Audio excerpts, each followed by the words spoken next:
ഒരിക്കൽ ഒരു ആത്മഹത്യയുടെ അവസ്ഥയിൽ ഞങ്ങൾ കയറി വന്ന ആൾക്കാരാണ്. ഞങ്ങൾ 30 വർഷത്തോളമായിട്ട് വാടകയ്ക്കാണ് കിടന്നിരുന്നത്. വാടകയ്ക്കാണ് ഞങ്ങൾ മാറി മാറി താമസിച്ചിരുന്നത്. വാടക കൊടുക്കാൻ കഴിയാതെ ഈ അസുഖത്തിൻ്റെ കാര്യം കാരണം എനിക്ക് ഒരു കൃത്യമായിട്ട് ജോലിക്ക് ഒന്നും പോകാൻ പറ്റാത്ത അവസ്ഥയിലായിരുന്നു. അപ്പോൾ അതുകൊണ്ട് തന്നെ വാടക കൊടുക്കാൻ കഴിയാതെ 2 വീടുകളിൽ നിന്ന് വരെ ഇറങ്ങി പോകേണ്ട അവസ്ഥ വന്നിട്ടുണ്ട്. അതുകൂടാതെ ഒരിക്കൽ ഒരു വീട്ടിൽ വാടകയ്ക്ക് താമസിച്ചുകൊണ്ടിരുന്നപ്പോൾ അന്ന് പലരും അരിയൊക്കെ കൊണ്ടു തന്നാണ് ഞങ്ങൾ ഭക്ഷണം കഴിച്ചുകൊണ്ടിരുന്നത്. ഒരു ദിവസം രാത്രിയിൽ വീട്ടിലുണ്ടായിരുന്ന അരി എല്ലാം തീർന്നു. അത് വെച്ച് ഉണ്ടായിരുന്ന ലാസ്റ്റ് ഉണ്ടായിരുന്ന ഭക്ഷണം എടുത്താണ് ഞങ്ങൾ കഴിച്ച് കിടന്നുറങ്ങി. രാത്രി ആയപ്പോഴത്തേക്കും ഒരു 12 മണി കഴിഞ്ഞപ്പോൾ എൻ്റെ മൂത്ത കൊച്ച് ഉറക്കത്തിൽ നിന്ന് എഴുന്നേറ്റ് വന്ന് വിശക്കുമെന്ന് പറഞ്ഞ് എഴുന്നേറ്റ് വന്നു. ആ എഴുന്നേറ്റ് വന്നപ്പോൾ കൊടുക്കാനായിട്ട് ഒന്നും ഉണ്ടായിരുന്നില്ല. ഒന്നും വെച്ചാൽ ഒന്നുമില്ല. ആ കൊച്ച് അടുക്കളയിലേക്ക് വന്നു. അന്ന് ഇതിന് ഇത്രയും പ്രായമില്ല, ഒരു 4-5 വയസ്സൊക്കെ ഉള്ളൂ. അതുങ്ങൾക്ക് ബിസ്ക്കറ്റും അങ്ങനെയുള്ള സാധനങ്ങളൊക്കെ വയ്ക്കുന്ന പാത്രങ്ങളൊക്കെ തുറന്നു നോക്കുന്നു. ഇതിനകത്തൊന്നും അതിന് കഴിക്കാനൊന്നുമില്ല. അവസാനം അത് തപ്പി വന്ന് പാത്രം കഴുകുന്നിടത്ത് വരികയാണ്. പാത്രങ്ങളൊക്കെ കഴുകാൻ കൂട്ടിയിട്ടിങ്ങനടുത്ത് വന്ന് കിടന്നു നോക്കിയപ്പോഴത്തേക്ക് അവിടെ അന്ന് ചോറ് വെച്ചിരുന്ന പാത്രം കലം കിടക്കുന്നുണ്ടായിരുന്നു. ആ കലം കൊച്ചെടുത്ത് നോക്കിയിട്ട് അതിൻ്റെ അടിയിൽ കുറച്ച് ചോറും പറ്റൊക്കെ വറ്റിപ്പിടിച്ച് കിടക്കുന്നുണ്ടായിരുന്നു. അപ്പോൾ അത് നോക്കിയിട്ട് എന്നോട് പറഞ്ഞു, അപ്പച്ചി അതിൻ്റെ ഉള്ളിൽ കുറച്ച് ചോറ് ഇരിക്കുന്നുണ്ട്, അതെനിക്ക് എടുത്ത് തരാമോ എന്ന് ചോദിച്ചപ്പോൾ അന്ന്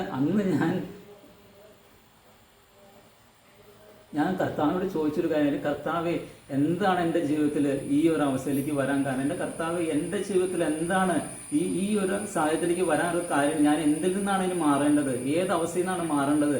എനിക്കറിയില്ല. ഒരു ജോലി ചെയ്ത് എൻ്റെ മക്കൾക്ക് ജോലി ചെയ്ത് ഒരു ഭക്ഷണം കൊടുക്കാൻ നിവൃത്തിയില്ലെങ്കിൽ പിന്നെ ഞാൻ എന്തിനാണ് ജീവിക്കുന്നത് കർത്താവേ എന്ന്. ഞാനിന്ന് പെരുമ്പാവൂരിനടുത്ത് പാണങ്കുഴി എന്നൊരു സ്ഥലത്താണ്. ഇവിടെ ഒരു ബ്രദറിനെ പരിചയപ്പെടുത്താൻ ആഗ്രഹിക്കുകയാണ്. ഇദ്ദേഹത്തിന്റെ പേര് സുഭാഷ്. ഈ സുഭാഷ് ബ്രദറിന്റെ വൈഫാണ് ഇത്. ഈ സഹോദരൻ ഒരു ഹൈന്ദവ പശ്ചാത്തലത്തിൽ നിന്ന് കർത്താവിനെ സ്വന്തം രക്ഷിതാവും കർത്താവുമായി സ്വീകരിച്ച ഒരു സഹോദരനാണ്. ഇദ്ദേഹം ശാരീരികമായി വലിയ ബുദ്ധിമുട്ടിൽ ഭാരപ്പെടുന്ന ഒരു വ്യക്തിയാണ്. ഇദ്ദേഹത്തിന്റെ കണ്ണുകൾക്ക് കാഴ്ചയില്ല. അതായത് ഏതാണ്ട് ഒരു 10-20% കാഴ്ചയുള്ളൂ. അതുകൊണ്ടാണ് ഈ കണ്ണാടി വെച്ചേക്കുന്നത്. അപ്പോൾ അതുമാത്രമല്ല, ഇദ്ദേഹത്തിന് ശാരീരികമായി ഒരുപാട് പ്രതിസന്ധികളുണ്ട്. ഇദ്ദേഹത്തിന്റെ പാൻക്രിയാസ് ചുരുങ്ങി പോവുകയാണ്.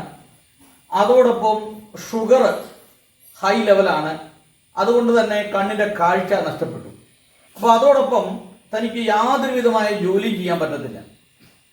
അപ്പോൾ വൈഫ്, ഇദ്ദേഹത്തിന്റെ ഭാര്യ BEd വരെ പഠിച്ച ഒരു സഹോദരിയാണ്. പക്ഷെ ഇദ്ദേഹത്തെ ചികിത്സിക്കേണ്ടത് കൊണ്ടും പലപ്പോഴും ഹോസ്പിറ്റലിൽ പോകേണ്ടതുകൊണ്ടും ഈ സഹോദരിക്ക് ജോലി ചെയ്യാനായിട്ട് സാധിക്കുന്നില്ല. 2 പെൺകുട്ടികളുണ്ട്. അപ്പോൾ ഇവര് ഹൈന്ദവ പശ്ചാത്തലത്തിൽ നിന്നും വിശ്വാസത്തിലേക്ക് വന്നവരാണ്. സ്വർഗീയ വിരുന്നിലായിരുന്നു ഇവർ പ്രാർത്ഥനയ്ക്ക് പോയിക്കൊണ്ടിരുന്നത്. എന്നാൽ ഇപ്പോൾ യാത്ര ചെയ്യാനുള്ള ബുദ്ധിമുട്ട് കൊണ്ട് അവർ ഇവിടെ തന്നെ ചെറിയ പ്രാർത്ഥനയും കൂട്ടായ്മയൊക്കെ ആയിട്ട് ബന്ധപ്പെട്ട് നിൽക്കുന്നു. അപ്പോൾ ഈ കുടുംബത്തെ നിങ്ങൾ ഓർക്കുകയും നിങ്ങൾ പ്രാർത്ഥിക്കുകയും ചെയ്യണം. അപ്പോൾ ഇങ്ങനെയുള്ള ആളുകളെ സഹായിക്കാൻ നമുക്ക് കഴിയണം. അപ്പോൾ ഈ സഹോദരന്റെ രോഗസൗഖ്യത്തിന് വേണ്ടി നിങ്ങൾ തീർച്ചയായിട്ടും പ്രാർത്ഥിക്കണം. ഇവരുടെ സാക്ഷ്യം നിങ്ങൾ തീർച്ചയായിട്ടും കേൾക്കണം. വലിയ പ്രതിസന്ധിയിലൂടെ കടന്നു പോകുന്ന ഒരു കുടുംബമാണ്. എങ്കിലും പലപ്പോഴും ആത്മഹത്യ ചെയ്യാനായിട്ട് അവർ തയ്യാറായി അതിന് ശ്രമിക്കുകയും ചെയ്തു. എന്നാൽ ദൈവത്തിന്റെ കൃപ കൊണ്ടും ഇവർക്ക് അതിൽ നിന്നൊക്കെ രക്ഷപ്പെടുവാനായിട്ട് കഴിയും. അപ്പോൾ ഒരു നേരത്തെ ആഹാരം പോലും കഴിക്കാനില്ലാതെ ഈ കുട്ടികൾക്ക്, ഈ 2 പെൺകുട്ടികളാണ്, അവർക്ക് ഒരു നേരത്തെ ആഹാരം പോലും കൊടുക്കാൻ നിവൃത്തിയില്ലാതെ ഇവർ കഷ്ടപ്പെടുകയാണ്. അപ്പോൾ നമ്മുടെ ഒരുപാട് സംഘടനകളുണ്ട്, സഭകളുണ്ട്, സംഘടനകളുണ്ട്. ഇപ്പൊ ഈ പ്രിയപ്പെട്ടവർക്ക് സഹായിക്കാനോ അല്ലെങ്കിൽ ഇവർക്ക് എന്തെങ്കിലും ഒരു പെർമനന്റ് ആയിട്ടുള്ള എന്തെങ്കിലും ഒരു ബിസിനസ്സോ കാര്യങ്ങളോ എന്തെങ്കിലുമൊക്കെ ഒന്ന് തുടങ്ങാനോ അല്ലെങ്കിൽ ഇവരുടെയൊക്കെ ഒരു ഉത്തരവാദിത്വം ഏറ്റെടുത്ത് ഇവരെയും ചേർത്ത് പിടിച്ചുകൊണ്ട് മുമ്പോട്ട് പോകാൻ നമുക്ക് കഴിയണം. കാരണം ബലഹീനരെ താങ്ങുവിനെന്നാണ് വേദവസം നമ്മെ പഠിപ്പിക്കുന്നത്. അതുകൊണ്ട് ഈ പ്രിയപ്പെട്ട സഹോദരങ്ങളെ നിങ്ങൾ വിളിക്കണം. ഇത്രയും പ്രതിസന്ധി ഉണ്ടായിട്ടും, അപ്പൊ ഈ സാക്ഷ്യം നിങ്ങൾ മുഴുവൻ കേൾക്കുമ്പോൾ നിങ്ങൾക്ക് അറിയാം, എത്രയും പ്രതിസന്ധി ഉണ്ടായിട്ടും താൻ കർത്താവിലുള്ള വിശ്വാസം മുറുകെ പിടിച്ചുകൊണ്ട് മുമ്പോട്ട് പോകണം. ഒന്നാമത് നിങ്ങൾ ഈ പ്രിയപ്പെട്ടവർക്ക് വേണ്ടി പ്രാർത്ഥിക്കണം. അപ്പോ ദൈവത്തിന് അസാധ്യമായിട്ടൊന്നുമില്ല. 2, നിങ്ങളിപ്പോൾ കഴിയുന്നവർ ഈ പ്രിയപ്പെട്ടവരെ ഫോൺ വിളിക്കുകയും ഇവരെ കഴിയുന്ന പോലെ നിങ്ങൾ സഹായിക്കാൻ നിങ്ങളൊരു മനസ്സ് കാണിക്കണം. ബ്രദറെ സ്വയമായിട്ടൊന്ന് പരിചയപ്പെടുത്താമോ? ബ്രദറിൻ്റെ പേര്, അതുപോലെ സിസ്റ്ററിൻ്റെ പേര്, മക്കള്, അവരൊക്കെ എന്ത് ചെയ്യുന്നു, ഇതിനെക്കുറിച്ചൊന്ന് പറയാമോ? ദൈവത്തിൻ്റെ നാമം വാഴ്ത്തപ്പെടട്ടെ. ഇന്ന് ഈ ചാനലിലൂടെ എൻ്റെ അനുഭവസാക്ഷ്യങ്ങൾ പറയുവാൻ ലഭിച്ച ഭാഗ്യത്തിൽ ഞാൻ കർത്താവിനെ മഹത്വപ്പെടുത്തുന്നു. എൻ്റെ പേര് സുഭാഷ് എന്നാണ്. ഞാൻ താമസിക്കുന്നത് പെരുമ്പാവൂർ ആലാട്ടുചിറ എന്ന് പറയുന്ന സ്ഥലത്താണ്. ഞാനൊരു സ്വർഗീയ വിരുന്ന് സഭാംഗമായിരുന്നു. വീട്ടിൽ ആരൊക്കെ ഉണ്ട്? എൻ്റെ ഭാര്യ, സിസ്റ്ററിന്റെ പേര്, ഇതെന്റെ മൂത്ത കുഞ്ഞ് ഷാർമിൻ, ഇത് രണ്ടാമത്തെ കുഞ്ഞ് ഷാർലിൻ. ഓക്കെ. ബ്രദർക്ക് ഏത് പശ്ചാത്തലത്തിൽ നിന്നാണ് ഈ വിശ്വാസത്തിലേക്ക് വന്നത്? ഞാനൊരു യേശുവിനെ അറിയാത്തൊരു കുടുംബത്തിൽ നിന്നാണ് ഞാൻ. ഇതൊരു ഹൈന്ദവ പശ്ചാത്തലത്തിൽ നിന്നാണ് ഞാൻ കർത്താവിനെ അറിയുന്നത്. അത് അങ്ങനെ അറിയാനായിട്ടുള്ള ഒരു കാരണം എന്താണ്? ജീവിതത്തിൽ എന്തെങ്കിലും അനുഭവങ്ങളുണ്ടോ അതുമായി ബന്ധപ്പെട്ട്? ഞാൻ അതായത് എനിക്ക് ചെറുപ്പത്തിലെ എനിക്കൊരു രോഗം പിടിപെട്ടിരുന്നു. രോഗം എന്ന് കഴിഞ്ഞാൽ ക്രോണിക് പാൻക്രിയാറ്റൈറ്റിസ് എന്ന് പറഞ്ഞ രോഗമായിരുന്നു. ആ രോഗത്തിന് ഒരിക്കലും ഒരു മെഡിക്കൽ സയൻസിൽ ഫലപ്രദമായിട്ടൊരു ട്രീറ്റ്മെന്റ് ഇല്ല. നമുക്ക് എന്താണ് അസുഖം എന്ന് വെച്ചാൽ നമ്മുടെ പാൻക്രിയാസ് ചുരുങ്ങിപ്പോയതാണ്. പാൻക്രിയാസിൽ കാൽസിഫിക്കേഷൻ വന്ന് ദഹനരസങ്ങൾ പുറത്തേക്ക് ഒഴുക്കി വിടാതെ അതിൽ തന്നെ കെട്ടിവെച്ച് നീര് വയ്ക്കും. അപ്പോൾ അങ്ങനെ കഴിക്കുന്ന ആഹാരങ്ങൾ ദഹിപ്പിക്കാൻ കഴിയില്ല. അങ്ങനെ വല്ലാത്ത ബുദ്ധിമുട്ടുകളായിരുന്നു. വേദന വരും, എപ്പോഴും വേദന വന്ന് വോമിറ്റിംഗ് ഉണ്ടാവും. അങ്ങനെ വല്ലാത്ത ബുദ്ധിമുട്ടായിരുന്നു. ഈ അസുഖത്തിന് ആകെയുള്ളൊരു ട്രീറ്റ്മെന്റ് എന്ന് വെച്ച് കഴിഞ്ഞാൽ വേദന വരുമ്പോൾ ഹോസ്പിറ്റലിൽ അഡ്മിറ്റായിട്ട് അകത്തേക്ക് ഭക്ഷണം കഴിക്കാതെ കുറച്ച് ദിവസം അഡ്മിറ്റായി കിടന്ന് ആന്റിബയോട്ടിക് ചെയ്യണം, വേദന സംഹാരി എടുക്കണം. അങ്ങനെ വേദന കുറയുമ്പോൾ വീട്ടിലേക്ക് പോകാം. ചിലപ്പോൾ ഒരാഴ്ച കിടക്കേണ്ടി വരും, ചിലപ്പോൾ 2 ആഴ്ച കിടക്കേണ്ടി വരും. ഇത്രയും ദിവസമൊക്കെ ആഹാരം കഴിക്കാതെ കിടക്കേണ്ടി വരും. ഈ ഒരു അവസ്ഥയായിരുന്നു എൻ്റേത്. ഇത് ആരംഭകാലത്ത് ഒരു വർഷത്തിലൊരിക്കലൊക്കെയാണ് ഈ വേദന വന്നുകൊണ്ടിരുന്നെങ്കിൽ പിന്നീട് രോഗം പഴകുന്തോറും ഇത് വേദന അടിക്കടിക്ക് വരാൻ തുടങ്ങി. ഒരു മാസത്തിൽ തന്നെ 3 പ്രാവശ്യം വരെ ഞാൻ ഹോസ്പിറ്റലിൽ അഡ്മിറ്റായ അവസ്ഥ എനിക്കുണ്ട്. കാരണം എനിക്കൊരു ആഹാരം പോലും കഴിക്കാത്ത അവസ്ഥയിലേക്ക് ലാസ്റ്റ് വന്നു. ഞാൻ ചികിത്സിക്കാത്ത ഡിപ്പാർട്ട്മെന്റുകൾ, അതായത് ഞാൻ അലോപ്പതി, ആയുർവേദം, ഹോമിയോ, പ്രകൃതി ചികിത്സ, സിദ്ധവൈദ്യം, ഇങ്ങനെ ചികിത്സിക്കാത്ത മരുന്നുകളില്ല. ഒരിക്കൽ എന്താ പറയാ, കരിക്കും വെള്ളവും റോബസ്റ്റോ പഴം വരെ മാത്രം കഴിച്ച് കുറേ നാൾ ഞാൻ ജീവിച്ചിട്ടുണ്ട്. അതുപോലത്തെ ഒരു അവസ്ഥയിലേക്കായിരുന്നു എൻ്റെ ജീവിതം പോയിക്കൊണ്ടിരുന്നത്. എൻ്റെ വീട്ടിൽ എൻ്റെ ചേട്ടനും ഇതേ അസുഖം വന്ന് മരിച്ചതാണ്. അപ്പം എൻ്റെയും അവസ്ഥ ഇത് തന്നെ ആയിരിക്കും, എൻ്റെ അവസ്ഥ എൻ്റെ ചേട്ടൻ്റെ അവസ്ഥയായിരിക്കും എന്ന് വിചാരിച്ച് ഇരിക്കുമ്പോഴാണ് ഞാൻ ജോലി ചെയ്യുന്ന ഞങ്ങളൊരു സ്വർണ്ണപ്പണിക്കാരാണ് ഞാൻ സ്വർണം പണിയുന്ന ഒരു സ്ഥാപനത്തിൽ അവിടുത്തെ ഉടമസ്ഥൻ്റെ അനിയനാണ് വന്ന് എന്നോട് പറയുന്നത്, സുഭാഷ്, ഇങ്ങനെ ഒരു പ്രാർത്ഥന കൂട്ടായ്മകൾ നടക്കുന്നുണ്ട്, അവിടെ ഒത്തിരി രോഗികൾ സൗഖ്യമാകുന്നത് ഞാൻ കണ്ടിട്ടുണ്ട്, നീ ഒന്ന് വന്ന് നോക്കി ഒരു പക്ഷെ നിനക്ക് അവിടുന്ന് സൗഖ്യം കിട്ടിയേക്കാം എന്ന് പറയുകയാണ്. ഞാനിതിനൊക്കെ ആദ്യം എതിർത്താണ് സംസാരിച്ചത്. കാരണം എനിക്ക് ഇതൊക്കെ യേശുവിനെ കുറിച്ചുള്ള പ്രാർത്ഥന എന്നൊക്കെ പറയുമ്പോൾ ഒരു മതപരമായിട്ടുള്ളൊരു ഇതായിട്ടാണ് ഞാൻ വിചാരിച്ചിരുന്നത്. യേശു എന്ന് പറഞ്ഞാൽ അത് ക്രിസ്ത്യാനികളുടെ ദൈവമായിട്ടാണ് അന്ന് വരെ എനിക്ക് അറിയുമായിരുന്നുള്ളൂ. പിന്നീട് ലാസ്റ്റ് വന്നപ്പോഴത്തേക്കും ഇതൊരു ക്യാൻസറിന്റെ സ്റ്റേജിലേക്ക് വന്നു. അത്രയും ഒരു ഇത് വന്നപ്പോഴത്തേക്കാണ് ഞാൻ പിന്നെ വേറെ ഒരു മാർഗവുമില്ല, പിന്നെ എനിക്ക് മുമ്പോട്ടൊരു സാധ്യതയില്ല. ആ സമയത്ത് ഈ ബ്ലോക്ക് മാറ്റാനായിട്ട് സ്റ്റെൻഡിങ് ട്രീറ്റ്മെന്റ് വരെ നടത്തി നോക്കി. ആ സ്റ്റെൻഡിങ് ട്രീറ്റ്മെന്റ് പോലും എനിക്ക് ഫലിച്ചില്ല. അത് എന്താ പറയുക, വീണ്ടും വേദന കൊടുത്ത് ആ സ്റ്റെൻഡ് ചെയ്തത് അതിൽ എടുത്തു കളയേണ്ടി വന്നു. ആ ട്രീറ്റ്മെന്റ് പോലും എനിക്ക് ഫലിച്ചില്ല. അങ്ങനെ ഇനിയൊരു മാർഗമില്ല എന്ന് വിചാരിച്ചിരിക്കുമ്പോഴാണ് ഞാൻ പോയി നോക്കാം, ഒരു പ്രാർത്ഥനയ്ക്കൊന്ന് പോയി നോക്കാം എന്ന് കരുതി എടപ്പള്ളിയിലുള്ള സ്വർഗീയ വിരുന്നിൻ്റെ ഒരു കൂട്ടായ്മയിലേക്ക് ഞാൻ ദിവസം കടന്നു വന്നു. അവിടെ കടന്നു ചെന്ന് അവിടെ അന്ന് തങ്കുബദറാണ് ശുശ്രൂഷിച്ചുകൊണ്ടിരുന്നത്.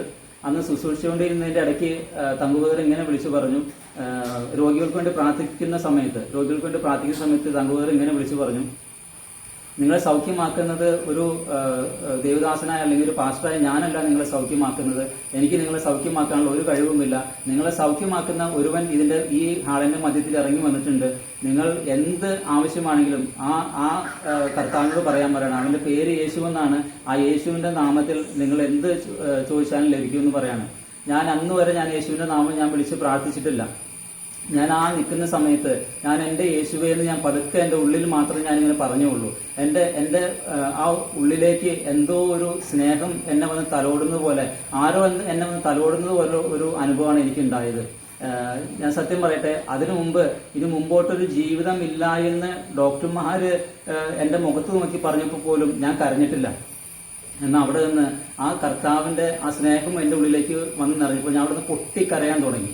ഞാനവിടെ പൊട്ടിക്കരയാൻ, എൻ്റെ അടുത്ത് നിൽക്കുന്ന ആരും ഞാൻ കരയുന്നൊന്നും കാണുന്നു, അവരെല്ലാം കൈയടിച്ച് ആരാധിച്ചുകൊണ്ടിരിക്കും. പക്ഷെ ഞാനവിടെ നിന്ന് പൊട്ടിക്കരയാൻ തുടങ്ങി. ആ പൊട്ടിക്കരഞ്ഞ് പിന്നെ ആ പ്രാർത്ഥനയും ആരാധനയും എല്ലാം കഴിഞ്ഞ് പുറത്തേക്ക് ഇറങ്ങുമ്പോൾ എനിക്ക് അതുവരെ അനുഭവിച്ചിട്ടില്ലാത്ത വണ്ണം ഒരു സന്തോഷം, ഒരു സമാധാനം. അപ്പം എൻ്റെ രോഗം സൗഖ്യമായോ ഇല്ലൊന്നും എനിക്കറിയാൻ പാടില്ല. അവിടെ നിന്ന് ഒരുപാട് രോഗികൾ സൗഖ്യമായി.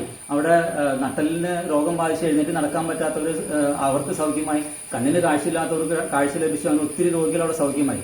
പക്ഷെ ആ സമയത്ത് എനിക്ക് സൗഖ്യം ലഭിച്ചോ ഇല്ലയോ ഒന്നും എനിക്കറിയാൻ പാടില്ല. പക്ഷെ ഒരു കാര്യം എനിക്ക് ഉറപ്പ് വന്നു, ഏത് ഡോക്ടർമാർ ഇനി മുമ്പോട്ട് ജീവിതമില്ല എന്ന് പറഞ്ഞെങ്കിലും, മെഡിക്കൽ സയൻസിന് മുമ്പോട്ട് ജീവിക്കാൻ സാധ്യതയില്ല എന്ന് പറഞ്ഞെങ്കിലും, എൻ്റെ ചേട്ടൻ്റെ അനുഭവം ആയിരുന്നെങ്കിലും എന്നെ സൗഖ്യമാക്കാൻ കഴിയുന്ന ഒരു കർത്താവുണ്ടെന്ന് എനിക്ക് ബോധ്യമായി. ഒരു ജീവനുള്ള ഒരു കർത്താവുണ്ടെന്ന് എനിക്ക് ബോധ്യമായി. ആ ധൈര്യത്തിലാണ് പിന്നീട് ഞാൻ ഇറങ്ങിയത്. പിന്നീട് പിന്നീട് ആഴ്ചകളിൽ വീണ്ടും ഞാൻ ആരാധനയ്ക്ക് പോയി തുടങ്ങി. അങ്ങനെ ഒരു ദിവസം ഞാൻ എന്താ പറയുക, എനിക്ക് ഈ ഫുഡ് എന്ന് പറഞ്ഞാൽ മറ്റുള്ള ഭക്ഷണങ്ങളൊന്നും എനിക്ക് കഴിക്കാൻ പറ്റില്ല. ഒരു കഞ്ഞി കുടിക്കുന്ന വരെ മിക്സിയിൽ അടിച്ചാണ് ഞാൻ കഞ്ഞി കഴിച്ചുകൊണ്ടിരുന്നത്. ആ അവസ്ഥയിലായിരുന്നു. പക്ഷെ ആ ദിവസങ്ങളിൽ ഞാൻ ചെല്ലുന്ന സ്ഥലങ്ങളിലെല്ലാം നോൺ വെജ് ഒക്കെ കൊണ്ടുവന്ന് വയ്ക്കുകയാണ്. അപ്പൊ എനിക്കിത് കഴിക്കണമെന്ന് ഒത്തിരി ആഗ്രഹമുണ്ട്. പക്ഷെ എനിക്ക് കഴിക്കാൻ പാടില്ല എന്നാണ് ഡോക്ടർമാർ പറഞ്ഞിരിക്കുന്നത്. കഴിച്ചു കഴിഞ്ഞാൽ അപ്പോൾ വേദന ഉണ്ടാവുകയും ചെയ്യും. പക്ഷേ ആ സമയത്ത് എപ്പോഴും ഞാൻ അന്ന് സഞ്ചരിച്ചുകൊണ്ടിരുന്നതെല്ലാം എന്നെ ആ വിശ്വാസത്തിലേക്ക് കൊണ്ടുപോയ ആ സഹോദരൻ്റെ കൂടെയാണ് ഞാൻ പോയിക്കൊണ്ടിരുന്നത്. അപ്പോൾ ആ സഹോദരനോട് പറഞ്ഞു, നീ ധൈര്യമായിട്ട് കഴിക്കുക, നീ കർത്താവിനെ ആശ്രയിച്ച് നീ ധൈര്യമായിട്ട് കഴിച്ചോളാൻ പറയാണ്. അന്ന് മുമ്പിൽ വിളമ്പി വെച്ചിരുന്നത് എനിക്ക് ഏറ്റവും ഇഷ്ടപ്പെട്ട ചിക്കൻ ചില്ലി 65 ഒക്കെയാണ് കൊടുന്നു വെച്ചിരുന്നത്. ഒരു കല്യാണത്തിന് പോയതാണ്. ഞാൻ ധൈര്യപൂർവ്വം എനിക്ക് ആഗ്രഹം കൊണ്ടാണ് ഞാനതൊക്കെ എടുത്ത് കഴിച്ച് വീട്ടിലേക്ക് വന്നു. വീട്ടിൽ വരണവരെ എനിക്ക് വന്നു കഴിഞ്ഞിട്ടാണ് ഞാൻ പിന്നെ നോക്കുന്നത്. എനിക്കൊരു വേദന ഉണ്ടായില്ല, ഒന്നും ഉണ്ടായിട്ടില്ല. അതിനുശേഷം പിന്നീട് ഞാൻ ഒരു ഡോക്ടറെ ചെന്ന് കണ്ടു. ഡോക്ടറെ കണ്ടു കഴിയുമ്പോഴത്തേക്കും അവർ സ്കാനിങ് എഴുതി. സ്കാൻ ചെയ്ത് കഴിഞ്ഞപ്പോഴത്തേക്കും ആ സ്കാൻ ചെയ്യുന്ന ഡോക്ടർ ചോദിച്ചു, ഇയാൾക്ക് എന്തായിരുന്നു കംപ്ലൈൻറ്റ് എന്ന് ചോദിച്ചു. അപ്പോൾ ഞാൻ പറഞ്ഞു, എനിക്ക് പാങ്ക്രിയാസിൽ ഇങ്ങനെ പ്രോബ്ലം ആയിരുന്നു, അതിനകത്ത് കാൽസിഫിക്കേഷൻ വരും, ബ്ലോക്ക് വരും, അതിലെ ട്യൂബ് ചുരുങ്ങി പോയിരിക്കുക എന്നാണ് നേരത്തെ സ്കാനിങ് റിപ്പോർട്ട് കാണിച്ചു കൊടുത്തപ്പോൾ അപ്പോൾ ആ ഡോക്ടർ പറഞ്ഞു, ഇപ്പോൾ ഇയാൾക്ക് അങ്ങനെ ഒരു പ്രോബ്ലമേ ഇല്ല, ഇപ്പോൾ അത് പരിപൂർണ്ണ സൗഖ്യമായിട്ടായിരിക്കുന്നതെന്ന് പറയാണ്. അപ്പോൾ അന്ന് മുതൽ ഞാൻ എൻ്റെ കർത്താവിൽ ആണ് മുമ്പോട്ട് ജീവിച്ചുകൊണ്ടിരിക്കുന്നത്. അപ്പോൾ ബ്രദർ ഈ വിശ്വാസത്തിലേക്ക് വന്ന വീട്ടിൽ നിന്ന് എതിർപ്പും കാര്യങ്ങളൊക്കെ ഉണ്ടായില്ലേ? വീട്ടിൽ നിന്ന് പറഞ്ഞാൽ എൻ്റെ സമുദായത്തിൽ നിന്ന്, വീട്ടിൽ എൻ്റെ ചേട്ടന്മാരോ അല്ലെങ്കിൽ എൻ്റെ ചേച്ചിമാരോ എൻ്റെ അമ്മയോ ആരും അതിനൊരു എതിർപ്പോ കാര്യമൊന്നും പറഞ്ഞില്ല. കാരണം അവർക്കൊക്കെ ഏറ്റവും പ്രിയപ്പെട്ടവനായിരുന്നു ഞാൻ. ഞങ്ങളുടെ വീട്ടിൽ ഞങ്ങൾ 7 മക്കളാണ്. 7 മക്കളിൽ ഏറ്റവും ഇളയവനായിരുന്നു ഞാൻ.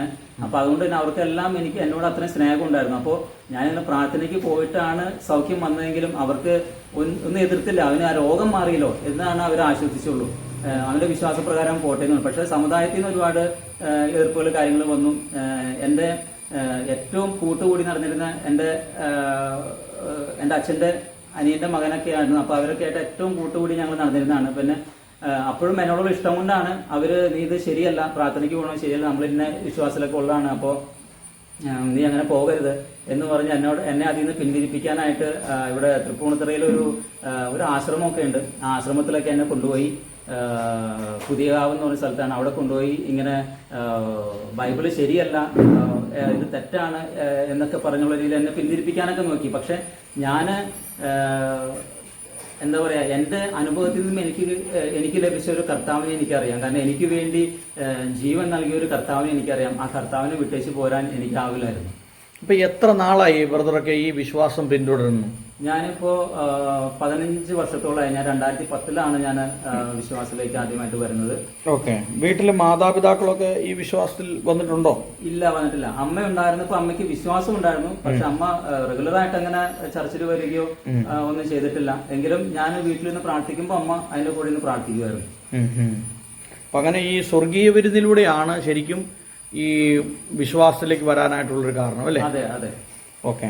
ഇപ്പോൾ ബ്രദർ അനുഭവിക്കുന്ന പ്രതിസന്ധികളൊക്കെ എന്താണ്? ബ്രദറിന് കണ്ണിന് കാഴ്ച വളരെ കുറവാണ് അല്ലേ? എന്താണ് ബ്രദർ ഇപ്പോൾ നേരിടുന്ന പ്രശ്നം? അതായത് എനിക്ക് പാങ്ക്രിയാസ് ചെറുപ്പത്തിലെ കംപ്ലൈന്റ് ആയി പോയതുകൊണ്ട് പിന്നീട് അന്ന് എനിക്ക് ആ സൗഖ്യം ലഭിച്ചിരുന്നെങ്കിലും പിന്നീട് ഒരു വർഷം കഴിഞ്ഞപ്പോഴത്തേക്കും വീണ്ടും ഈ പാങ്ക്രിയാസിന്റെ ഇതേ പ്രോബ്ലംസ് വരികയും അതിനകത്ത് പിന്നെ ഒരു വല്ലാത്ത വേദനയും പ്രശ്നങ്ങളൊക്കെ വീണ്ടും വന്നിരുന്നു. വീണ്ടും അടിക്കടിക്ക് വേദനയും കാര്യങ്ങളൊക്കെ വരാൻ തുടങ്ങിയായിരുന്നു. പക്ഷെ അപ്പോഴും എൻ്റെ വീട്ടുകാരൊക്കെ അപ്പോഴും പറഞ്ഞു, നിനക്ക് പ്രാർത്ഥിച്ച് നീ സൗഖ്യമായിരുന്നു പറഞ്ഞിട്ട് വീണ്ടും നിനക്ക് ഈ അസുഖങ്ങൾ വന്നുകൊണ്ടിരിക്കുകയുള്ളൂ എന്നൊക്കെ പറഞ്ഞ് എതിർപ്പുകൾ വന്നു. ഇനി നീ അതിനകത്ത് തുടരുന്ന എന്താ, നീ തിരിച്ചു വരാൻ പാടില്ലെന്ന് പറഞ്ഞു. അതുപോലെ എന്നെ ആശ്രമത്തിൽ കൊണ്ടുപോയി പിന്തിരിപ്പിക്കാൻ നോക്കിയവർ പിന്നീട് പറഞ്ഞു, നിനക്ക് ജീവിക്കാനായിട്ടുള്ളൊരു നല്ല മാർഗം ഞങ്ങൾ തുടങ്ങിത്തരാം, നിനക്ക് ഒരു വീടോ കാര്യങ്ങളോ നിനക്ക് ഞാൻ ഞങ്ങളൊക്കെ വാടകയ്ക്കാണ് അത് താമസിച്ചിരുന്നത്, ഞങ്ങൾക്കൊരു വീടും കാര്യം ഞങ്ങൾ ശരിയാക്കി തരാം, സ്വന്തമായിട്ട് ഈ സ്വർണ്ണപ്പണി ഞാനൊരു മെഷീനിലുള്ള വർക്കാണ് ചെയ്തുകൊണ്ട് ആ മെഷീനൊക്കെ മേടിച്ച് സ്വന്തമായിട്ട് തുടങ്ങാനുള്ള മാർഗം ഒരുക്കി തരാം, നീ തിരിച്ചിങ്ങോട്ട് വാ എന്ന് പറഞ്ഞിട്ടൊന്നും എനിക്ക് പോകാൻ സാധിച്ചില്ല. കാരണം എനിക്കൊന്നും അറിയാമായിരുന്നു, എനിക്ക് വീണ്ടും രോഗം ഈ വേദനയും കാര്യങ്ങളൊക്കെ വരുമെങ്കിലും എൻ്റെ കർത്താവിനെ സൗഖ്യമാക്കിയ എന്നുള്ള ഉറപ്പ് എനിക്കുണ്ടായിരുന്നു.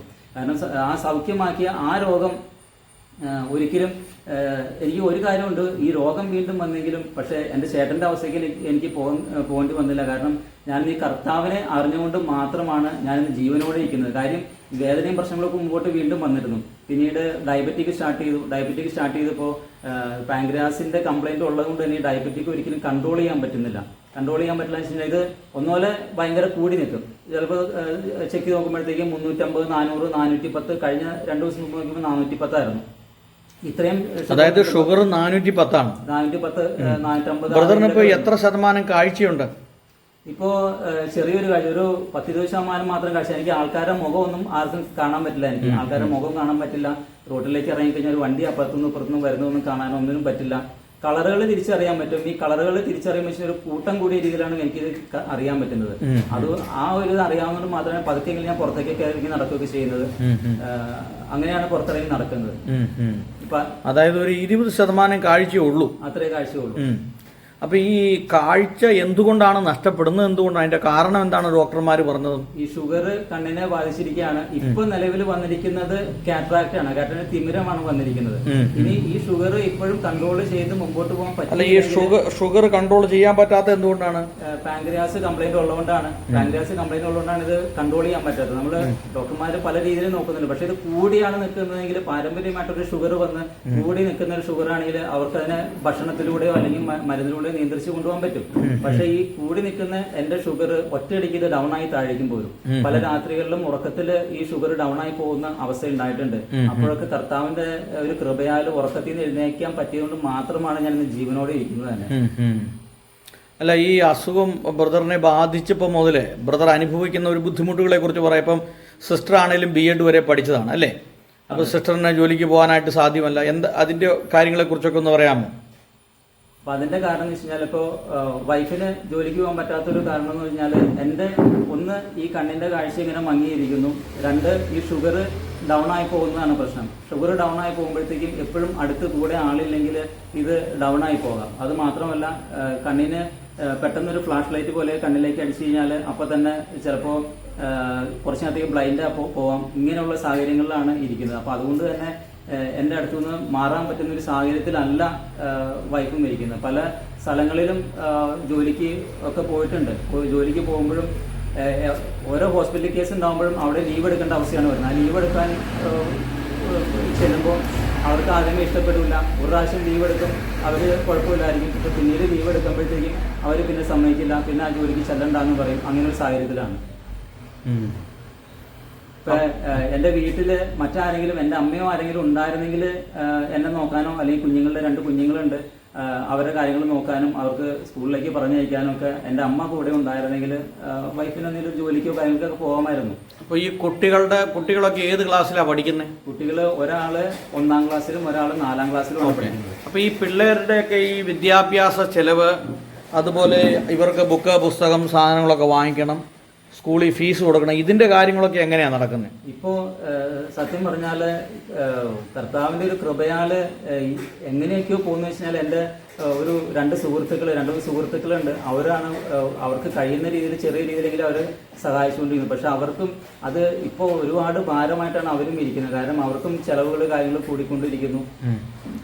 അപ്പോൾ അവർ സഹായിച്ചിട്ടും പിന്നെ ഇവിടെ തൊട്ടടുത്ത നാട്ടിലുള്ള ആൾക്കാരൊക്കെ സഹായിക്കുന്നുണ്ട്. ഇപ്പോൾ കുഞ്ഞുങ്ങൾ ഈ പ്രാവശ്യത്തെ സ്കൂൾ ഉറപ്പിന് വേണ്ടി ബാഗ് സകലമാന സാധനങ്ങളും മേടിക്കണമായിരുന്നു. പക്ഷേ ഇതിനെല്ലാം എൻ്റെ സുഹൃത്തുക്കളാണ് അവർക്ക് കഴിയുന്ന രീതിയിൽ സഹായം ചെയ്തു. അതുപോലെ മുമ്പ് ഞാനായിരുന്ന ഇപ്പോൾ സ്വർഗീയവിരുന്ന സഭയിലായിരുന്നു. അവിടുന്ന് പിന്നീട് സ്വർഗീയവിരുന്ന സഭയിൽ തന്നെയുള്ള കട്ടപ്പനയുള്ളൊരു ഷാജി എന്ന് പറഞ്ഞ പാസ്റ്റർ നമ്മുടെ ഇവിടെ നിന്ന് സഭ ആരംഭിച്ചപ്പോൾ ഞങ്ങൾ കുറച്ച് പേര് കൂടി അവിടെ സഹകരിച്ച് നിന്നിരുന്നു. ഷാജി പാസ്റ്റർ ഇടയ്ക്ക് ഒരു സഹായങ്ങൾ ചെയ്യുന്നുണ്ട് നമുക്ക്. പിന്നെ അങ്ങനെയൊക്കെയാണ് ഇപ്പോൾ മുമ്പോട്ട് പോകുന്നത്. പിന്നെ ഇവിടെ അടുത്തുള്ള ഒരു ചാരിറ്റി ട്രസ്റ്റിലൊക്കെ അവരൊക്കെയാണ് ബുക്കും കൊട സാധനങ്ങളൊക്കെ മേടിച്ചു കൊടുത്തു. ബാഗും ഇങ്ങനെ സാധനങ്ങളൊക്കെ മേടിക്കാനായിട്ട് കൂട്ടുകാർ സഹായിച്ചു. ഇങ്ങനെ പലരെ കൊണ്ടും കർത്താവ് സഹായിച്ചാണ് നമ്മൾ മുമ്പോട്ട് പോകുന്നത്. അപ്പോൾ ഈ രോഗത്തിന് എന്താണ് ഒരു ഡോക്ടർമാർ എന്താണ് പറയുന്നത്? ഇതിന്റെ ഒരു അവസ്ഥ എന്താണ് നിലവിലിപ്പോൾ? ഇപ്പോൾ എൻ്റെ പാൻക്രിയാസിന്റെ കാര്യത്തിൽ ഡോക്ടർമാർ പറയുന്നത് പാൻക്രിയാസ് ചുരുങ്ങിപ്പോയി, അതിനകത്ത് ഇനി ഒന്നും ചെയ്യാൻ പറ്റില്ല എന്നാണ് അവർ പറയുന്നത്. അതിനകത്ത് ഇനി ഒരു മെഡിസിനോ കാര്യങ്ങളോ ഒന്നും ചെയ്യാൻ പറ്റില്ല. എപ്പോഴെങ്കിലും വേദന ഉണ്ടാകുമ്പോൾ ഹോസ്പിറ്റലിൽ പോയി അഡ്മിറ്റ് ആവുക, അകത്തേക്ക് ഭക്ഷണം കഴിക്കാതെ കിടക്കുക, ആന്റിബയോട്ടിക് ചെയ്യുക, വേദന കുറയുമ്പോൾ വീട്ടിലേക്ക് വരിക. ഇതല്ലാതെ വേറെ ട്രീറ്റ്മെന്റ് അതിനകത്ത് പറയുന്നില്ല. കണ്ണിന്റെ കാര്യത്തിന് കണ്ണിന് ഇപ്പോഴത്തെ അവസ്ഥയിൽ ഈ കാറ്ററാക്ട് വന്നിരിക്കുന്നത് സർജറി ചെയ്ത് ഓക്കെ ആക്കാം. പക്ഷെ ഈ സർജറി ചെയ്ത് ഓക്കെ ആക്കണമെങ്കിൽ ഈ ഷുഗർ കൺട്രോൾ ആവണം. ഇനി ഈ കണ്ണില് ഇപ്പോഴത്തെ പ്രോബ്ലം അല്ലാതെ ഈ ഷുഗർ കണ്ണിന്റെ ഞരമ്പുകളെ ബാധിച്ചു കഴിഞ്ഞാൽ ഇനി ഒന്നും ചെയ്യാൻ പറ്റില്ല എന്നാണ് മെഡിക്കൽ സയൻസും പറയുന്നത്. ഇപ്പോൾ ബ്രദർ ഏത് കൂട്ടായ്മയായിട്ട് ബന്ധപ്പെട്ടാണ് ഇപ്പോൾ നിലവിൽ മുമ്പോട്ട് പോകുന്നത്? ഇപ്പോൾ മുമ്പോട്ട് പോകുന്ന വെച്ചാല് ഇപ്പോൾ സ്ഥിരമായിട്ട് എനിക്ക് ഒരു സഭയിലും പോകാൻ പറ്റുന്ന ഒരു കണ്ടീഷനിലല്ല. കണ്ണിന്റെ കാഴ്ച മങ്ങിയിരിക്കുന്നതുകൊണ്ട് ഒറ്റയ്ക്ക് ഒരു സ്ഥലത്തും പോകാൻ പറ്റുന്നില്ല. ഇപ്പൊ എവിടെയെങ്കിലും പോകണമെങ്കിൽ ഒരാൾ കൈപിടിച്ച് നടത്തിയാലാണ് പോകാൻ പറ്റുന്നുള്ളൂ. വൈഫിന് ഇപ്പൊ സ്ഥിരമായിട്ടൊരു ജോലിക്ക് പോകാൻ പറ്റാത്തത് കൊണ്ട് ഈ ഞായറാഴ്ചകളിലൊക്കെ ഈ കാറ്ററിങ്ങിന്റെ വർക്ക് കിട്ടാറുണ്ട്. കാറ്ററിങ്ങിന് വിളമ്പാൻ പോകുന്ന അടുത്തുള്ള സുഹൃത്തുക്കളൊക്കെ പോകുമ്പോൾ അവരുടെ കൂട്ടത്തിൽ പോകുന്നുണ്ട്. അത് ഒരു പക്ഷേ ശനി ഞായറും ആയിരിക്കും ആ വർക്ക് കിട്ടുന്നത്. അതാണ് ആകെയുള്ള ഒരു വരുമാനം എന്ന് പറയുന്നത് അതാണ് ഉള്ളത്. അതുകൊണ്ട് സ്ഥിരമായിട്ട് ഒരു സഭയിലും ഇപ്പൊ എനിക്ക് കൂട്ടായ്മയ്ക്ക് പോകാൻ പറ്റാത്ത ഒരു അവസ്ഥയിലാണ് ഞാൻ നിൽക്കുന്നത്. അതുകൊണ്ട് വീട്ടിൽ തന്നെ ഇരുന്ന് പ്രാർത്ഥിക്കുന്നു. അപ്പോഴും എൻ്റെ ഉള്ളിലുള്ള ഒരു വിശ്വാസം എന്ന് പറഞ്ഞാൽ എൻ്റെ കർത്താവിനെ സൗഖ്യമാക്കുന്നുള്ള വിശ്വാസത്തിലാണ് ഞാൻ ഇരിക്കുന്നത്. കാരണം പൗലോസ് കർത്താവിന്റെ ശബ്ദം കേട്ട് കഴിഞ്ഞപ്പോഴത്തേക്കും കർത്താവിന്റെ ശൗലിന്റെ കാഴ്ച നഷ്ടപ്പെട്ട് ഇരുന്നു. ആ ഒരു അവസ്ഥയിൽ ഇരുന്നപ്പോഴത്തേക്കും കർത്താവിന്റെ ഒരു ശിഷ്യൻ വന്ന് ശൗലിന്റെ മേൽ കരമിച്ച് പ്രാർത്ഥിച്ചപ്പോൾ പൂർണ്ണ സൗഖ്യം ലഭിച്ചു. അതുപോലെ ആ ഒരു ഉറപ്പില് എൻ്റെ കർത്താവ് എന്നെ സൗഖ്യമാക്കുന്ന ഒരു ഉറപ്പിലാണ് ഞാൻ ഇന്നും ജീവിക്കുന്നത്.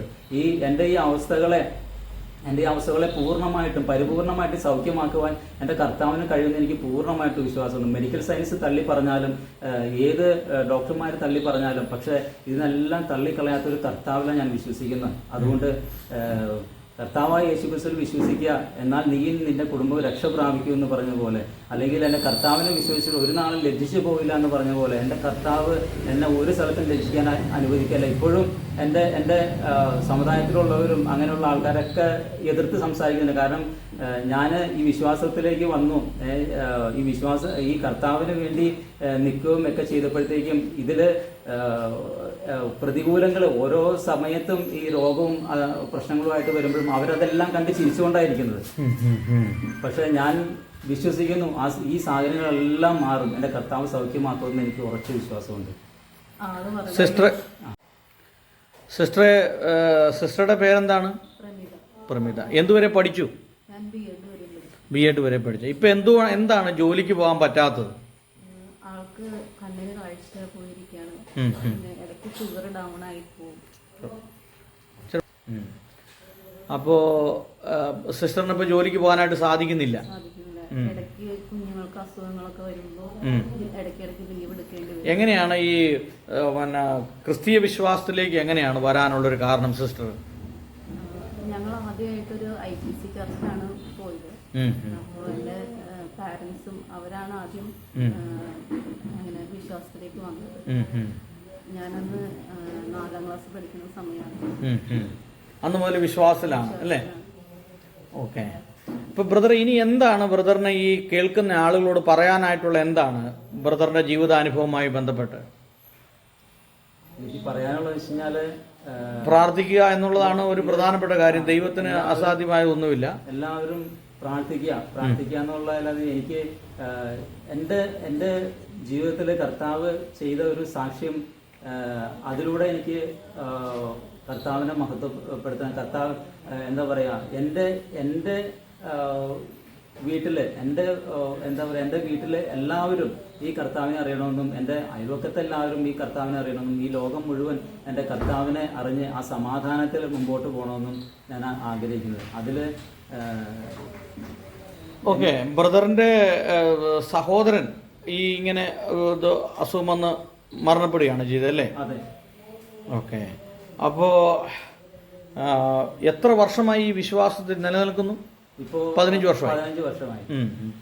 ഈ വിശ്വാസത്തിലേക്ക് വരാനുള്ളൊരു കാരണം തന്നെ ഈ അസുഖമാണ് അല്ലേ? ഇപ്പൊ അസുഖം ആയിരുന്നു എനിക്ക് വിശ്വാസത്തിലേക്ക് വരാനുള്ള കാരണം. പക്ഷെ അസുഖം മാറാതെ വന്നിട്ടും എന്നെ പിന്തിരിപ്പിച്ച് കൊണ്ടുപോകാൻ ശ്രമിച്ചിട്ടും ഞാൻ ഈ കർത്താവിനെ രുചിച്ചറിഞ്ഞുകൊണ്ട് എനിക്ക് വേണ്ടി മരിച്ച് അടക്കപ്പെട്ട് ഉയർത്തെഴുന്നേറ്റ് ജീവിക്കുന്ന ഒരു കർത്താവെന്നുള്ള ബോധ്യം എനിക്ക് വന്നുകൊണ്ട് മാത്രം, അപ്പോഴും എൻ്റെ വിശ്വാസപ്രകാരമല്ല, അല്ലെങ്കിൽ ഞാൻ എന്താ പറയുക, ഞാൻ കർത്താവിനെ വിട്ടു പോകാത്തതല്ല, എൻ്റെ കർത്താവ് എന്നെ സ്നേഹിക്കുന്നതുകൊണ്ട് എൻ്റെ കർത്താവ് എന്നെ തള്ളിക്കളയാതെ കർത്താവ് കൂടെ നിർത്തിയിരിക്കുന്നതാണ്. അതല്ലെങ്കിൽ പലരും, ഞാൻ വിശ്വാസത്തിലുള്ള പലരോടും ഈ സാഹചര്യങ്ങൾ പറയുമ്പോൾ അവർ പറയും, ഓ സുഭാഷ് ബഹറിന്റെ സാഹചര്യമൊക്കെ മറ്റാർക്കെങ്കിലും ആയിരുന്നു, ഈ പണ്ടേ ഞങ്ങളൊക്കെ ഇട്ടേച്ച് പോയതിന് കേട്ടോ എന്ന് പറയും. പക്ഷെ അപ്പോഴും ഞാൻ പറയുന്നത്, ഞാൻ എൻ്റെ കർത്താവിനെ ഇട്ടേച്ച് പോകാത്തതല്ല, എൻ്റെ കർത്താവ് എന്നെ വിട്ടേച്ച് പോകാതെ എന്നെ തള്ളിക്കളയാൻ കൂടെ നിർത്തിയിരിക്കുന്ന ആ കർത്താവിന് എത്ര നന്ദി പറഞ്ഞാലും മതിയാവില്ല. കാരണം ഇത്രയും ഈ സാഹചര്യത്തിലൊക്കെ മുമ്പോട്ട് പോകുന്നുണ്ടെങ്കിലും, കാരണം അതുപോലെ ബുദ്ധിമുട്ടുകൾ ഞങ്ങൾ ഓരോ സമയങ്ങളിലും അനുഭവിച്ചിട്ടുണ്ട്. എനിക്കത് ഒരു ദൈവ പൈതൽ എന്നുള്ള രീതിയിൽ എനിക്ക് തുറന്ന് പറയാൻ പറ്റില്ല. അതുപോലെ ബുദ്ധിമുട്ടും സാഹചര്യങ്ങളിലൂടെ ഞാൻ മുമ്പോട്ട് പോകേണ്ടി വന്നിട്ടുണ്ട്. കുഞ്ഞുങ്ങള് ഭക്ഷണമില്ലാതെ, തുറന്നു പറഞ്ഞോ, കുഴപ്പമില്ല, ഭക്ഷണമില്ലാതെ കിടക്കുന്ന ഒരു അവസ്ഥ, അതായത് ഒരിക്കൽ ഒരു ആത്മഹത്യയുടെ അവസ്ഥയിൽ ഞങ്ങൾ കയറി വന്ന ആൾക്കാരാണ്. ഞങ്ങൾ 30 വർഷത്തോളമായിട്ട് വാടകയ്ക്കാണ് കിടന്നിരുന്നത്. വാടകയ്ക്കാണ് ഞങ്ങൾ മാറി മാറി താമസിച്ചിരുന്നത്. വാടക കൊടുക്കാൻ കഴിയാതെ ഈ അസുഖത്തിന്റെ കാര്യം കാരണം എനിക്ക് ഒരു കൃത്യമായിട്ട് ജോലിക്ക് ഒന്നും പോകാൻ പറ്റാത്ത അവസ്ഥയിലായിരുന്നു. അപ്പോൾ അതുകൊണ്ട് തന്നെ വാടക കൊടുക്കാൻ കഴിയാതെ 2 വീടുകളിൽ നിന്ന് വരെ ഇറങ്ങി പോകേണ്ട അവസ്ഥ വന്നിട്ടുണ്ട്. അതുകൂടാതെ ഒരിക്കൽ ഒരു വീട്ടിൽ വാടകയ്ക്ക് താമസിച്ചുകൊണ്ടിരുന്നപ്പോൾ അന്ന് പലരും അരിയൊക്കെ കൊണ്ടു തന്നാണ് ഞങ്ങൾ ഭക്ഷണം കഴിച്ചുകൊണ്ടിരുന്നത്. ഒരു ദിവസം രാത്രിയിൽ വീട്ടിലുണ്ടായിരുന്ന അരി എല്ലാം തീർന്നു. അത് വെച്ച് ലാസ്റ്റ് ഉണ്ടായിരുന്ന ഭക്ഷണം എടുത്താണ് ഞങ്ങൾ കഴിച്ച് കിടന്നുറങ്ങി. രാത്രി ആയപ്പോഴത്തേക്കും ഒരു 12 മണി കഴിഞ്ഞപ്പോൾ എൻ്റെ മൂത്ത കൊച്ച് ഉറക്കത്തിൽ നിന്ന് എഴുന്നേറ്റ് വന്ന് വിശക്കുമെന്ന് പറഞ്ഞ് എഴുന്നേറ്റ് വന്നു. ആ എഴുന്നേറ്റ് വന്നപ്പോൾ കൊടുക്കാനായിട്ട് ഒന്നും ഉണ്ടായിരുന്നില്ല. ഒന്നും വെച്ചാൽ ഒന്നുമില്ല. ആ കൊച്ച് അടുക്കളയിലേക്ക് വന്നു. അന്ന് ഇതിന് ഇത്രയും പ്രായമില്ല, ഒരു 4-5 വയസ്സൊക്കെ ഉള്ളൂ. അതിന് ബിസ്ക്കറ്റും അങ്ങനെയുള്ള സാധനങ്ങളൊക്കെ വെക്കുന്ന പാത്രങ്ങളൊക്കെ തുറന്നു നോക്കുന്നു. ഇതിനകത്തൊന്നും അതിന് കഴിക്കാനൊന്നുമില്ല. അവസാനം അത് തപ്പി വന്ന് പാത്രം കഴുകുന്നിടത്ത് വരികയാണ്. പാത്രങ്ങളൊക്കെ കഴുകാൻ കൂട്ടിയിട്ടിങ്ങനടുത്ത് വന്ന് കിടന്നു നോക്കിയപ്പോഴത്തേക്ക് അവിടെ അന്ന് ചോറ് വെച്ചിരുന്ന പാത്രം കലം കിടക്കുന്നുണ്ടായിരുന്നു. ആ കലം കൊച്ചെടുത്ത് നോക്കിയിട്ട് അതിൻ്റെ അടിയിൽ കുറച്ച് ചോറും പറ്റൊക്കെ വറ്റിപ്പിടിച്ച് കിടക്കുന്നുണ്ടായിരുന്നു. അപ്പോൾ അത് നോക്കിയിട്ട് എന്നോട് പറഞ്ഞു, അപ്പച്ചി അതിൻ്റെ ഉള്ളിൽ കുറച്ച് ചോറ് ഇരിക്കുന്നുണ്ട്, അതെനിക്ക് എടുത്ത് തരാമോ എന്ന് ചോദിച്ചപ്പോൾ അന്ന് ഞാൻ കർത്താവിനോട് ചോദിച്ചൊരു കാര്യം, കർത്താവെ എന്താണ് എൻ്റെ ജീവിതത്തിൽ ഈ ഒരു അവസ്ഥയിലേക്ക് വരാൻ കാരണം? എൻ്റെ കർത്താവ് എൻ്റെ ജീവിതത്തിൽ എന്താണ് ഈ ഒരു സാഹചര്യത്തിലേക്ക് വരാനൊരു കാര്യം? ഞാൻ എന്തിൽ നിന്നാണ് ഇനി മാറേണ്ടത്? ഏത് അവസ്ഥയിൽ നിന്നാണ് മാറേണ്ടത്? എനിക്കറിയില്ല. ഒരു ജോലി ചെയ്ത് എൻ്റെ മക്കൾക്ക് ജോലി ചെയ്ത് ഒരു ഭക്ഷണം കൊടുക്കാൻ നിവൃത്തിയില്ലെങ്കിൽ പിന്നെ ഞാൻ എന്തിനാണ് ജീവിക്കുന്നത് കർത്താവെ എന്ന് വിചാരിച്ച് അന്ന് ആത്മഹത്യ ചെയ്യാൻ തീരുമാനിച്ച ആൾക്കാരാണ് ഞങ്ങൾ. പക്ഷെ ഇത്രയേ ഞാൻ കർത്താവിനോട് ആഗ്രഹിക്കുന്നുള്ളൂ. എൻ്റെ കർത്താവെ, എനിക്ക് ജോലി ചെയ്ത് എൻ്റെ മക്കളെ പോറ്റാനുള്ള ഒരു ആരോഗ്യം, അതിലേക്കാണ് ഞാനിങ്ങനെ അപ്പോഴും ആഗ്രഹിച്ചു പോകുന്നത്. പക്ഷേ കർത്താവ് അവിടെ ചെയ്ത അത്ഭുതം എന്ന് വെച്ച് കഴിഞ്ഞാൽ പിറ്റേ ദിവസം അതിൻ്റെ പിറ്റേ ദിവസം ഞങ്ങൾക്ക് ഒരു ഹോസ്പിറ്റലിൽ പോകണ്ടായിരുന്നു. ഹോസ്പിറ്റലിൽ പോകാനുള്ള വണ്ടിക്കാശ് മാത്രമേ ഞങ്ങളുടെ കയ്യിലുള്ളൂ. കൊച്ചിന് ഒരു പൂച്ച മാന്തിയിട്ട് അതിനെ ഒരു ലാസ്റ്റ് ഇഞ്ചക്ഷൻ എടുക്കേണ്ട ദിവസമായിരുന്നു. അന്ന് ഇവിടുത്തെ പെരുമ്പാവൂർ ഗവൺമെൻറ് ആശുപത്രിയിൽ ചെന്ന് നിന്നു. കൊച്ചിന് ഇഞ്ചക്ഷൻ എടുത്തു. ഒരു ചായ കുടിക്കാൻ പോലും ഞങ്ങളുടെ കയ്യിൽ പൈസയില്ല. അന്ന് രാവിലെ ഒന്നും ഞങ്ങൾ കഴിച്ചിട്ടില്ല. അങ്ങനെ എന്ത് ചെയ്യുന്നു ആലോചിച്ച് ഇങ്ങനെ ഇരിക്കുവാണ്. അപ്പോഴാണ് വഴിയിൽ തൂത്തുവാരി നടക്കുന്ന പ്ലാസ്റ്റിക്കൊക്കെ പെറുക്കി നടക്കുന്ന ഒരു അമ്മച്ചിയുണ്ട്. ആ അമ്മച്ചി ഇങ്ങനെ ബാക്കിലിരുന്ന് ഭക്ഷണം കഴിച്ചുകൊണ്ടിരിക്കുക ബെഞ്ചിലിരുന്ന്. അപ്പോൾ ആ അമ്മച്ചി ഞങ്ങളോട് ചോദിച്ചു, മക്കളെ നിങ്ങൾ ഭക്ഷണം കഴിച്ചു എന്ന് ചോദിച്ചു. ഇല്ല കഴിച്ചിട്ടില്ല അമ്മച്ചി എന്ന് പറഞ്ഞു. അപ്പോൾ ആ അമ്മച്ചി പറഞ്ഞു, മക്കളെ ഇത് അവിടെ രോഗികൾക്ക് വേണ്ടി സൗജന്യ ഭക്ഷണം കൊടുക്കുന്നുണ്ട്, നിങ്ങൾ വേണമെങ്കിൽ അവിടെ പോയി ചോദിച്ചോ എന്ന് പറഞ്ഞു. അങ്ങനെ ഞാൻ ചെന്ന് അവിടെ നോക്കിയപ്പോഴത്തേക്ക് അവർ ഒരു പൊതി ചോറെടുത്ത് വന്നു. അപ്പോൾ നിങ്ങൾ എത്ര പേരുണ്ടെന്ന് ചോദിച്ചപ്പോൾ ഞങ്ങൾ എത്ര പേരുണ്ട്, വേറെ ചോറും പൊതി ഉണ്ടായിരുന്നില്ല. പിന്നെ അവർ കഴിക്കാൻ വെച്ചിരുന്ന ആ ഭക്ഷണം കൂടി ഞങ്ങൾക്ക് എടുത്ത് തരുമോ, നിങ്ങളിത് കൊണ്ടുപോക്കോ, ഇത് 2 പൊതി ഉണ്ട്, നിങ്ങൾക്ക് കൊണ്ടുപോയി കഴിച്ചോന്നും പറഞ്ഞ് അങ്ങനെ തന്നുവിട്ട് ആ ഭക്ഷണം വീട്ടിൽ കൊണ്ടുവന്നാണ് ഞങ്ങൾ കഴിച്ചത്. അപ്പോഴും പിന്നെ വൈകുന്നേരത്തേക്ക് കഴിക്കാൻ ഭക്ഷണമില്ല. പിറ്റേ ദിവസം രാവിലത്തേക്ക് കുഞ്ഞുങ്ങളെ സ്കൂളിൽ വിടാൻ എന്ത് ചെയ്യുമെന്ന് അറിയില്ല, അതുപോലത്തെ ബുദ്ധിമുട്ടിലിരിക്കണം. അപ്പോൾ രാത്രി ഒരു 12 മണി കഴിഞ്ഞപ്പോഴത്തേക്കും വാതിലിൽ ആരോ മുട്ടുന്ന സൗണ്ട് കേട്ട് ഞങ്ങൾ വെളിയിൽ വന്നു. വെളിയിൽ വന്ന് നോക്കിയപ്പോഴത്തേക്കും ഞങ്ങളുടെ ആ ഭാഗത്ത് താമസിക്കുന്ന ഒരു മുസ്ലിം സഹോദരനാണ്. ആ സഹോദരനും അതിൻ്റെ കൂട്ടത്തിൽ ഒരു കൂട്ടുകാരനുണ്ട്. അപ്പം ഞങ്ങൾ നോക്കിയപ്പോഴത്തേക്കും വീടിൻ്റെ സിറ്റൗട്ട് മുഴുവൻ ഒരു കുറേ സഞ്ചിയുണ്ട്, ചാക്കും കെട്ടുണ്ട്, ഇങ്ങനെ കുറേ ഇതൊക്കെ ഇരിക്കുവാണ്. എന്താണെന്ന് പോലും ഞങ്ങൾക്ക് അറിയില്ലായിരുന്നു. അപ്പോൾ അവർ വേറെ ഒന്നും പറയാൻ നിന്നില്ല, വേറെ ഡീറ്റെയിൽ ഒന്നും പറഞ്ഞില്ല. സുഭാഷ് ഇത് നിങ്ങൾക്ക് വേണ്ടി കൊണ്ടുവന്ന എടുത്തകത്തേക്ക് വെച്ചേക്കെന്ന് പറഞ്ഞു. അപ്പോൾ തന്നെ അവർ പോവുകയും ചെയ്തു. ഈ സാധനങ്ങളൊക്കെ എടുത്ത് അകത്തേക്ക് വെച്ച് കഴിയുമ്പോഴത്തേക്കും നോക്കിയപ്പോഴത്തേക്കും അത് ഒരു വീട്ടിലേക്ക് വേണ്ട സകലമാന സാധനങ്ങളും ഒരു മാസം കഴിഞ്ഞാലുള്ള എല്ലാ സാധനങ്ങളും അതിനകത്തുണ്ടായിരുന്നു. കർത്താവ് അങ്ങനെ വലിയ അത്ഭുതം ചെയ്തു. അങ്ങനെ വലിയ കഷ്ടതയിലൂടെ കടന്നു പോവുകയായിരുന്നു അല്ലേ? അതെ, ഇപ്പോഴും കർത്താവ് അങ്ങനെ ഓരോ സാഹചര്യങ്ങളിലൂടെ പല സാഹചര്യങ്ങളിലും ബുദ്ധിമുട്ടുകളും പ്രയാസങ്ങളും വരുന്നുണ്ടെങ്കിലും അവിടെയൊക്കെ ഒരു ദിവസം കഷ്ടം അനുഭവിച്ചാൽ അതിൻ്റെ അടുത്ത ദിവസം വലിയൊരു നന്മയിലേക്ക് കർത്താവ് കൊണ്ടുവരുന്നുണ്ട്. അതുപോലെ 30 വർഷത്തോളം വാടകയ്ക്കാണ് ഞങ്ങൾ കഴിഞ്ഞിരുന്നത്. ഒരു സാഹചര്യമില്ല, ഒരു വീട് മേടിക്കാനോ അല്ലെങ്കിൽ ഒരു തുണ്ട് സ്ഥലം മേടിക്കാനായിട്ട് ഒരു സാഹചര്യം ഞങ്ങൾക്കില്ല. 1 രൂപ ഞങ്ങളുടെ കയ്യിലില്ലാത്ത സാഹചര്യത്തിലാണ് വാട്സപ്പിലൊരു പരസ്യം വരുവാണ്. ഇങ്ങനെ ഒരു സന്തോഷ് എന്ന് പറഞ്ഞൊരു സാറിൻ്റെ അപ്പൻ്റെയും അമ്മയുടെയും അവർക്ക് 4 പെങ്ങന്മാർ വേറെയുണ്ട്. ഇവരുടെ അപ്പൻ്റെയും അമ്മയുടെയും ആണ്ട് പ്രമാണിച്ച് അവർക്കൊരു 5 സെൻറ്റ് സ്ഥലമുണ്ട്, അത് തീരെ പാവപ്പെട്ട ആർക്കെങ്കിലും സൗജന്യമായിട്ട് കൊടുക്കാൻ പോവാണ് എന്ന് പറഞ്ഞൊരു പരസ്യം കണ്ടു. അപ്പം ഞാനും അതിനകത്ത് ഒരു അപേക്ഷ കൊടുത്തിട്ടു. അവർക്ക് ഒരു 20ഓളം അപേക്ഷകൾ അവർക്ക് ചെന്നു. പല രാഷ്ട്രീയ പാർട്ടികളെ കൊണ്ട് റെക്കമെൻഡ് ചെയ്ത് പലരും ചെന്നിരുന്നു. പക്ഷേ ഈ സാറ് എല്ലാ വീടുകളിലും ഈ അപേക്ഷ ചെയ്ത എല്ലാ വീടുകളിലും ചെന്ന് നോക്കി ഞങ്ങളുടെ വീട്ടിലും വന്നിട്ടുണ്ടായിരുന്നു. അങ്ങനെ തിരിച്ചു പോയി ഒരു 2 ദിവസം കഴിഞ്ഞപ്പോഴത്തേക്കും അവർ വിളിച്ചിരിക്കുകയാണ്, സുഭാഷ് ഈ സ്ഥലം സുഭാഷിന് തരാനാണ് ഞങ്ങൾ തീരുമാനിച്ചിരിക്കുന്നത് എന്ന് പറഞ്ഞ് വിളിക്കുവാണ്. അങ്ങനെ ആ സ്ഥലം 5 സെൻറ്റ് സ്ഥലം ഞങ്ങൾക്ക് സൗജന്യമായിട്ട് കർത്താവ് തന്നു. അതുപോലെ തന്നെ ആ വീട്ടിൽ പിന്നെ അതിനൊരു വീട് പണിയണമല്ലോ, വീട് പണിയാൻ ഒരു സാഹചര്യമില്ല. ഒരു സർക്കാരിൽ അപേക്ഷിച്ച് നമുക്കൊരു സ്ഥലം വീട് കിട്ടണമെങ്കിൽ ഒരുപാട് വർഷങ്ങളെടുക്കും ഒരു പക്ഷേ അപ്പോഴും കർത്താവ് അവിടെ അല്പം ചെയ്തു. അവിടെ ഞങ്ങൾ ചെന്ന് സംസാരിക്കുക പോലും ചെയ്തില്ല. ഞങ്ങൾക്ക് വേണ്ടി മറ്റുള്ളവർ സംസാരിച്ച് ഇവിടെ വീടിൻ്റെ അടുത്തുള്ളൊരു ചേട്ടനാച്ചേൻ്റെ പേര് പറയാൻ എനിക്ക് പറ്റില്ല, കാരണം അത് വീട് പണിതപ്പോൾ മുതലേ അതിന് ഒരു പബ്ലിസിറ്റി ഒന്നും കൊടുക്കണം ആ ചേട്ടന് ഇഷ്ടമല്ലായിരുന്നു. നല്ലൊരു സഹോദരനാണ് ആ ചേട്ടൻ. അവിടെ ഒരു വീടും പണിത് തന്നു. അത്രയും ഇപ്പോൾ ഞങ്ങൾക്ക് സ്വന്തമായിട്ട് കർത്താവ് അങ്ങനെ കയറി കിടക്കാൻ ഒരു വീട് തന്നു. വാടകയിൽ നിന്ന് കർത്താവ് രക്ഷിച്ചു. ഇങ്ങനെ പല സാക്ഷ്യങ്ങളും കർത്താവിന് ഇടയിൽ സാക്ഷ്യങ്ങൾ വരുന്നുണ്ട്. അതുപോലെ ഒരിക്കലൊരു ബൈക്കിൽ ഒരു ആക്സിഡൻറ്റ് പറ്റി എൻ്റെ ഈ വിരൽ ഒടിച്ചിട്ട് പറ്റി. ഈ വിരൽ മടക്കാൻ കഴിയില്ലായിരുന്നു. ഈ എല്ല് ഒടിഞ്ഞ് മടക്കാൻ പറ്റാതെ വന്നപ്പോഴത്തേക്കും ഇവിടെ പിന്നെ പ്ലാസ്റ്റിക് സർജറി ചെയ്ത് ഇവിടെ ഒരു നെട്ടും ബോൾട്ടൊക്കെ ഇട്ട് അതിലാണ് ഇതിന് മടക്കാൻ പറ്റുള്ളൂ എന്ന് പറഞ്ഞു. അങ്ങനെ അതിനുവേണ്ടി നമ്മുടെ സഭയിലുള്ളൊരു സഹോദരൻ പ്രാർത്ഥിച്ചു. അങ്ങനെ ഒരു ദിവസം അതിൻ്റെ അന്ന് തന്നെ വണ്ടിയിൽ യാത്ര ചെയ്യുമ്പോഴത്തേക്കും ഈ കൈ ഇങ്ങനെ മുകളിൽ പിടിച്ചിരിക്കുമായിരുന്നു. ബസ്സിൽ യാത്ര ചെയ്തപ്പോൾ മുമ്പിൽ കൂടെ ഒരു വണ്ടി ക്രോസ് ചെയ്തപ്പോഴത്തേക്കും സഡൻ ബ്രേക്ക് ഇട്ട് ചവിട്ടിയതാണ്. അപ്പോൾ ഈ കൈയിലേക്ക് മൊത്തം ബലം ചെന്നു. ഈ കൈയിലേക്ക് ഒരു മിന്നലടിക്കുന്ന പോലെ ഒരു വേദന എനിക്ക് വന്നു. ഈ കൈയുടെ അന്നത്തോടെ ഈ വിരലിൻ്റെ എല്ലാ ഇതും തീർന്നു ഞാൻ വിചാരിച്ചതാണ്. പക്ഷെ വീട്ടിൽ വന്നപ്പോഴത്തേക്കും ആ വിരൽ നല്ല സ്മൂത്തായിട്ട് മടങ്ങുകയും കർത്താവ് അവിടെ സൗഖ്യം തരികയും ചെയ്തു. അങ്ങനെ ഒത്തിരി സാക്ഷ്യങ്ങളും അതിൻ്റെ ഇടയ്ക്ക് കർത്താവ് തരുന്നുണ്ട്. എന്തായാലും ദൈവം ബ്രദറിനെ ധാരാളമായിട്ട് സഹായിക്കട്ടെ. ഈ അനുഭവ സാക്ഷ്യം ആളുകളുടെ ഇടയിൽ എത്തട്ടെ എന്ന് ഞാൻ ആത്മാർത്ഥമായിട്ട് പ്രാർത്ഥിക്കുന്നു. ഇനി എന്തെങ്കിലും ജീവിതമായിട്ട് ബന്ധപ്പെട്ട് പറയാനായിട്ടുണ്ടോ? പറയാനായിട്ടെന്ന് വെച്ച് കഴിഞ്ഞാൽ എൻ്റെ ഏറ്റവും വലിയ ആഗ്രഹം എന്ന് പറഞ്ഞാൽ ദേശത്ത് കർത്താവിൻ്റെ സാക്ഷിയായിട്ട് നിൽക്കണം. എൻ്റെ കുടുംബക്കാരും എല്ലാവരും ഈ കർത്താവിനെ അറിയണം. ഈ കർത്താവിനെ അറിയാമെന്ന് പറഞ്ഞാൽ ആ കർത്താവിൻ്റെ സ്നേഹം എല്ലാവരും രുചിച്ചറിയണം.